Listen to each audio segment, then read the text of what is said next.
ಬಿಸಿಲ ಬೇಗೆಯಿಂದ ಬಳಲ್ತಾ ಇದ್ದಂಥ ರಾಜ್ಯಕ್ಕೆ ಈಗ ವರುಣ ಸ್ವಲ್ಪ ತಂಪನ್ನ ಎರೆದಿದ್ದಾನೆ. ರಾಜ್ಯದ ಬಹುತೇಕ ಜಿಲ್ಲೆಗಳಲ್ಲಿ ವರುಣಾರ್ಭಟ. ಮಂಡ್ಯದಲ್ಲಿ ನಿನ್ನೆ ಗರಿಷ್ಠ 129 ಮಿಲಿಮೀಟರ್ ಮಳೆ ಆಗಿರೋದು. ಶ್ರೀರಂಗಪಟ್ಟಣದ ಬಳಿ ಬೆಂಗಳೂರು ಮೈಸೂರು ಹೆದ್ದಾರಿಯಲ್ಲಿ ನೀರು ನಿಂತುಕೊಂಡಿದೆ. ಶ್ರೀರಂಗಪಟ್ಟಣದ ಅಗ್ನಿಶಾಮಕ ದಳದ ಎದುರಿನ ರಸ್ತೆಯಲ್ಲಿ 3 ಅಡಿ ನೀರು ನಿಂತುಕೊಂಡಿದೆ. 4 ತಿಂಗಳ ಬಳಿಕ ಕೆಆರ್ಎಸ್ಗೆ 1,000 ಕ್ಯೂಸೆಕ್ ಒಳಹರಿವು. 1,000 ಕ್ಯೂಸೆಕ್ ಒಳಹರಿವಿದೆ.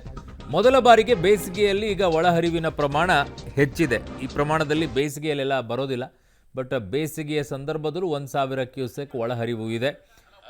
ಇದು ಹೆಚ್ಚು ಅಂತ ಹೇಳ್ತಾ ಇದ್ದಾರೆ. ಮೊದಲ ಬಾರಿಗೇ ಈ ರೀತಿಯಾಗಿ ಬರ್ತಾ ಇರೋದು ಅಂತ. ಇದು ನೀವು ನೋಡ್ತಾ ಇರುವಂಥ ದೃಶ್ಯ ಬೆಂಗಳೂರು ಮೈಸೂರು ಹೆದ್ದಾರಿಯಲ್ಲಿ ಶ್ರೀರಂಗಪಟ್ಟಣದ ಬಳಿ ನಿಂತಿರುವಂಥ ನೀರು.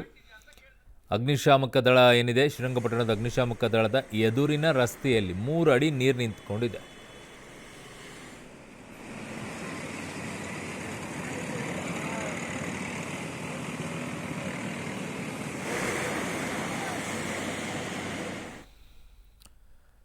ಬೆಳಗಾವಿ ಜಿಲ್ಲೆಯ ನಿಪ್ಪಾಣಿ ತಾಲೂಕಿನ ವಿವಿಧೆಡೆ ಮಳೆ ಸೃಷ್ಟಿ ಮಾಡಿರುವಂತಹ ಅವಾಂತರ ಹೀಗಿದೆ.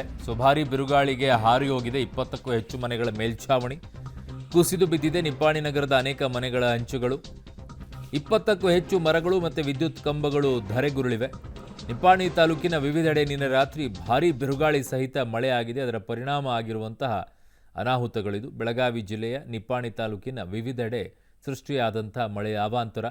20ಕ್ಕೂ ಹೆಚ್ಚು ಮರಗಳು ಹಾಗೂ ವಿದ್ಯುತ್ ಕಂಬಗಳು ಧರೆಗುರುಳಿವೆ. ಇನ್ನೊಂದು ಕಡೆಗೆ 20ಕ್ಕೂ ಹೆಚ್ಚು ಮನೆಗಳ ಮೇಲ್ಛಾವಣಿ ಹಾರಿ ಹೋಗಿದೆ. ಅನೇಕ ಕಡೆಗಳಲ್ಲಿ ಕುಸಿದು ಬಿದ್ದಿದೆ ಮನೆಯ ಹೆಂಚುಗಳೆಲ್ಲ. ಈ ಅನಾಹುತಗಳು ಆಗಿರೋದು ಈಗ ನಿಪ್ಪಾಣಿ ತಾಲೂಕಿನ ವಿವಿಧ ಭಾಗಗಳಲ್ಲಿ.